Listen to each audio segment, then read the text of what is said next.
இப்போது இந்த வண்டியில் பார்த்தீங்கன்னா நம்ம டிக்கி வந்து கரெக்டாக நிற்க மாட்டேங்குது. ஸோ அந்த டிக்கி ஷாக் அப்ஷன் சொல்லுவாங்க. இது பார்த்தீங்கன்னா அது வீக்காக இருக்கனால, ஃபால்ட்டாக இருக்கனால நிற்காது. ஸோ நம்ம ஸ்டாப் பண்ணோன்னா இந்த இடத்துல நிற்காது, அப்படியே கீழே விழுந்துகிட்டே இருக்கும். ஸோ இதுக்கு வந்து இந்த டிக்கி ஷாக் தான் மாற்றணும். ஸோ எப்படி ஃபஸ்ட்டு பாருங்கள், இந்த வாட்டர்லாம் உள்ளே போயிட்டு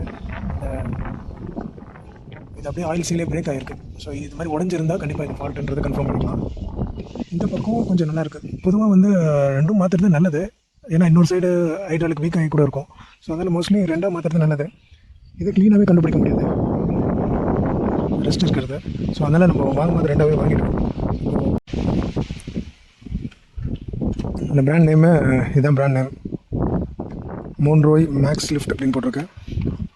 ஆக்சுவலாக இங்கே வந்து ஒரு கிளிப்பு மாதிரி இருக்கும். இது ஆக்சுவலாக என்கிட்ட அந்த கரெக்டான டூல் இல்லை. மைனஸ் ஸ்க்ரூ டிரைவர் எடுத்து நீங்கள் இந்த இடத்துல லாக் பண்ணிங்கன்னா இது வெளியே வந்துடும். வெளியே வந்ததுக்கப்புறமா நீங்கள் இழுத்திங்கன்னா ரிலீஸ் ஆகிடுச்சு. பாட்டமும் அதே மாதிரி தான், அங்கேயும் அதே தான் கொடுத்துருப்பாங்க. ஸ்ப்ரிங் மாதிரி தான் ஒர்க் பண்ணிகிட்ருக்கோம்.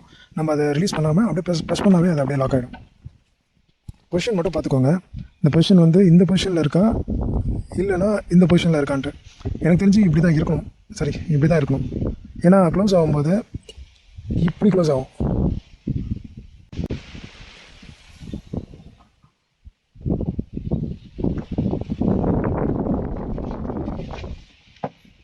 அவ்வளோதான், ரெண்டு பக்கமும் லாக் பண்ணியாச்சு. இப்போ ஆப்போசிட் டைரக்ஷனில் மாற்றுறோம், லெஃப்ட் சைடில்.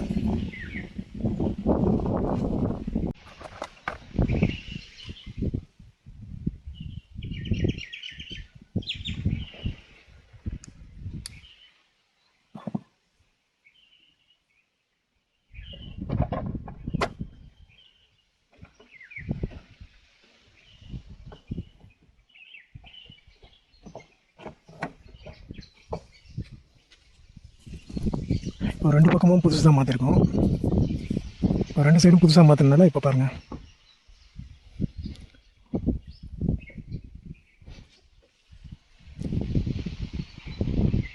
ஸோ இதான் எப்பவுமே வந்து புதுசாக மாற்றுறது வந்து பெட்டராக இருக்கும். ஸோ இதுக்காக நீங்கள் மெக்கானிக்கிட்ட போய் தான் வந்து சர்வீஸ்க்கு விடணும் அப்படின்றது கிடையாது. இன்னொரு விஷயம் சொல்ல மறந்துட்டேன். ஆக்சுவலாக அது ஸ்ப்ரிங் மாதிரி தான். அதுக்காக இது எப்படி இருக்குன்னா உள்ளே போய் இப்படி லாக் பண்ணி வச்சுருக்கோம். ஸோ நீங்கள் இதை இழுக்கும் போது இவ்வளோ தூரம் தான் வெளியே வரணும். மொத்தமாக இழுத்திங்கன்னா இந்த லாக் வந்து மொத்தமாக வெளியே வந்துருச்சுன்னா திரும்ப மாட்டுறது உங்களுக்கு கொஞ்சம் கஷ்டமாக போயிடும். ஸோ நானும் ஒரு பக்கம் மட்டும் ஃபுல்லாக இழுத்துட்டேன், வெளியே வந்துருச்சு. ஸோ மறுபடியும் உங்களுக்கு உள்ள அதை ஃபிக்ஸ் பண்ணுறதுக்கு கொஞ்சம் நீங்கள் ரொம்ப ஸ்ட்ரெயின் பண்ணுற மாதிரி இருக்கும். அதனால் ஓரளவுக்கு மட்டும் தான் அதை நீங்கள் இழுக்கணும். லைட்டாக வெளியே வந்து இங்கே கேப் ஸ்க்ரூ டிரைவர் வச்சு உள்ளே குத்துங்க. லைட்டாக கேப் வந்த உடனே இப்படி இழுத்திங்கன்னா வந்து